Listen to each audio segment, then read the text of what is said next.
পাশের ব্যবস্থা সহজ করিতে কোচিং সেন্টার খুলিয়াছি, তাই পাশের ব্যবস্থা।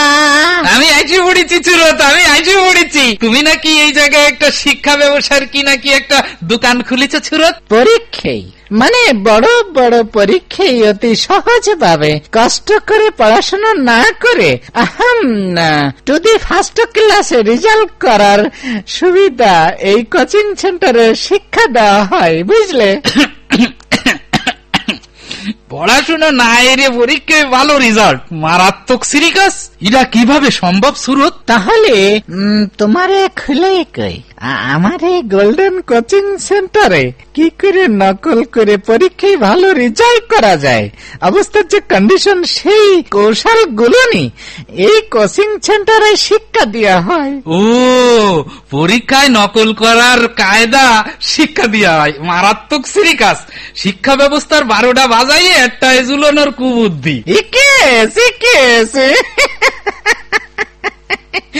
ওই সাথে আরো একটা বোনাস আছে। বোনাসটা কি?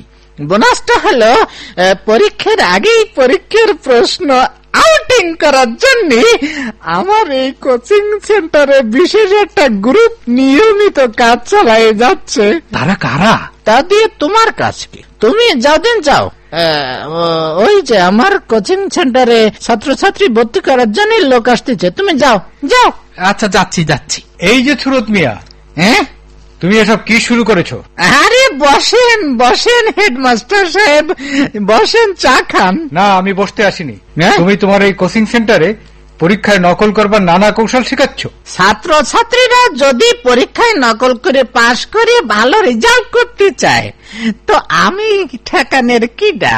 হ্যাঁ, শুনলাম পরীক্ষার প্রশ্ন আউট করার সাথেও তোমার এই কোচিং সেন্টার জড়িত। ও শুনেছেন অবস্থার যে কন্ডিশন তার কোন প্রমাণ আছে আপনার কাছে? নেই মাস্টার সাহেব। শিক্ষা ব্যবস্থাকে তোমরা মানে এইসব কোচিং সেন্টারের দুর্নীতিতে একেবারে ধ্বংস করে ছাড়বে। অবস্থার যে কন্ডিশন, আমার এই কোচিং সেন্টারের সাথে বেশ কয়েকজন মাস্টারও জড়িত রয়েছে হেডমাস্টার সাহেব। তাগের মধ্যে আপনার স্কুলেরও 3 জন মাস্টার রয়েছে, কি বুঝলেন? ওসব ধান্দাবাজির কথা আমি শুনতে চাই না। মোট কথা, তুমি কাল থেকে এই কোচিং সেন্টার বন্ধ করে দেবে, বুঝেছো সুরত মিয়া? না হলে ছাত্রছাত্রীদের অভিভাবকদের নিয়ে আমি। হাসালেন হেডমাস্টার সাহেব। আপনি কি জানেন যে আমার এই কোচিং সেন্টারের পরীক্ষায় নকল করা শেখানোর জন্য কত গার্জিয়ান তাকে সালমাইগে হাজার হাজার টাকা দিয়ে ভর্তি করে যাচ্ছে? সেসব গার্জিয়ানরা উচ্চ শিক্ষিত নাম করা লোক। বুঝতে পেরেছি, সোজা আঙ্গুলে ঘি উঠবে না। আমি চললাম। হেড স্যার শোনেন, শুনে যান। চলে গেল। উনি তো জানে না যে আমার এই কোচিং সেন্টারের সাথে কত ভিআইপি টাইপের লোক জড়িত আছে, তারা টাকার ভাগও খাচ্ছে। আপনি কি এই গোল্ডেন কোচিং সেন্টারের ইনচার্জ অফিসার?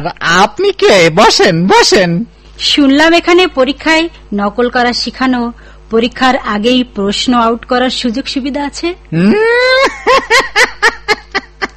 আপনি ঠিকই শুনেছেন। আপনি আসমা ম্যাডাম না? হ্যাঁ, তাই তো।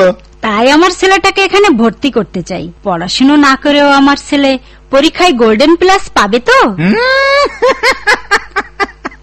এসব ব্যাপারে আপনি নিশ্চিন্ত আর থাকতে পারেন ম্যাডাম। এখানে ভর্তি ফি কত?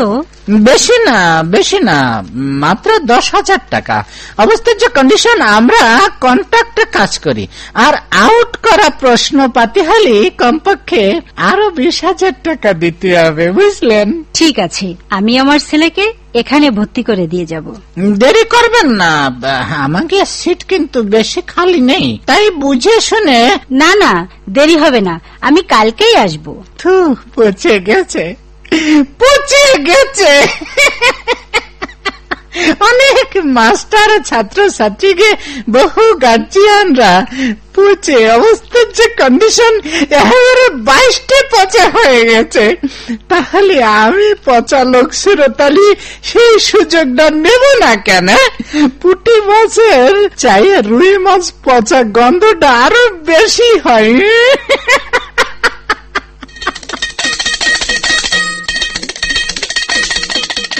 ভারী একটা আনন্দ লাগদিছে ইজ্জত।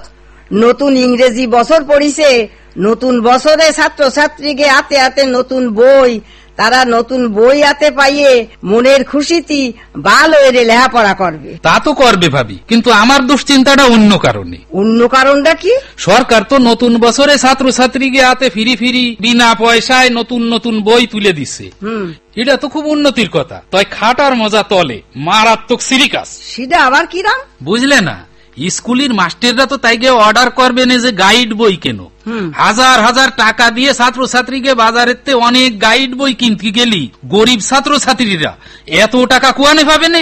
গাইড বই, কোচিং সেন্টার এগুলো তো একদম শিক্ষা নিয়ে দুর্নীতির ব্যবসা। তাই গাইড বই, কোচিং সেন্টার এগুলো নিষিদ্ধ করার জোর দাবি উঠিছে, বুঝতে পারিস? কিন্তু নিষিদ্ধ হচ্ছে কই? বইয়ের বাজার ভরা মোটা মোটা গাইড বই, মোড়ে মোড়ে কোচিং সেন্টার, মারাত্মক সিরিকাস। শোনো ইজ্জত, সরকার এতে যে ফিরি ফিরি পাঠ্যপুস্তক দেশে, সেই সব পাঠ্যপুস্তক ভালো এরে পড়ালি তো আর গাইড বই কিনা লাগে না, কোচিং সেন্টারেও যাওয়া লাগে না। কিন্তু স্কুলের অনেক মাস্টাররা তো উল্টে আরো গাইড বই কেনার পরামর্শ দেয়।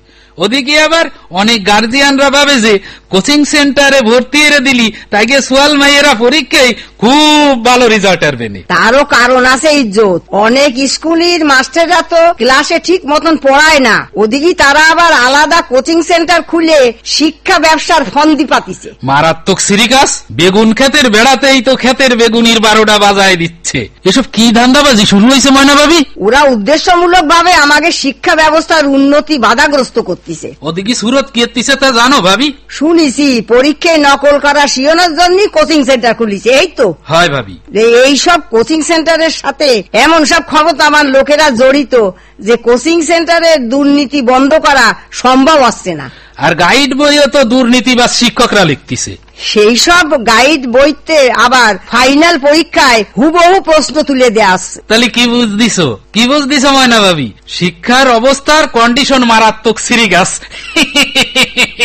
যে করেই হোক সুরতের এই কোচিং সেন্টার বন্ধ করে দিতে হবে ইজ্জত। আমি আজকেই আমাকে অঞ্চলের ওই হেডমাস্টার সাহেব আর উপজেলার প্রশাসনের সাথে আমি আলাপ করব, বুঝতে পারিস? আসেন আসমা ম্যাডাম, আপনার ছেলে কই? ওরে আজকে আমার এই নকল করা শিখানো কোচিং সেন্টারে ভর্তি করে নিচ্ছি। আগে ভর্তি ফিটা আমার হাতে দিয়ে দেন। ওই যে বাইরে এত গোলমাল হচ্ছে কেন? তাই তো অবস্থার যে কন্ডিশন, উপজেলার প্রশাসনের লোকজন, হেডমাস্টার সাহেব, ময়না ভাবি, তার সাথে আবার অনেক পাবলিকও দেখতেছি। সবাই কোচিং সেন্টারের দিকেই তো আসতেছে। হ্যাঁ তাই তো। কামিজ মার্ডার, সুরত টাউট কামিজ মার্ডার। তোমার এই কোচিং সেন্টারের বাস দ্বিতীয় দেখো কত লোকজন এইদিকে আসতেছে। দেন টাকা, দেখো তাড়াতাড়ি আমার হাতে দিয়ে দেন ম্যাডাম। আপনার সলের আগামী কালকেই ভর্তি করে নেবানে। না, আপনার হাতে টাকা দেবো না সুরত মিয়া, অবস্থা খুব ভালো বলে মনে হচ্ছে না।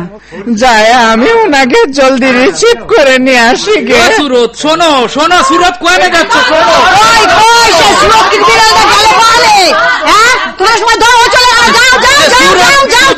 চলে গেল তো।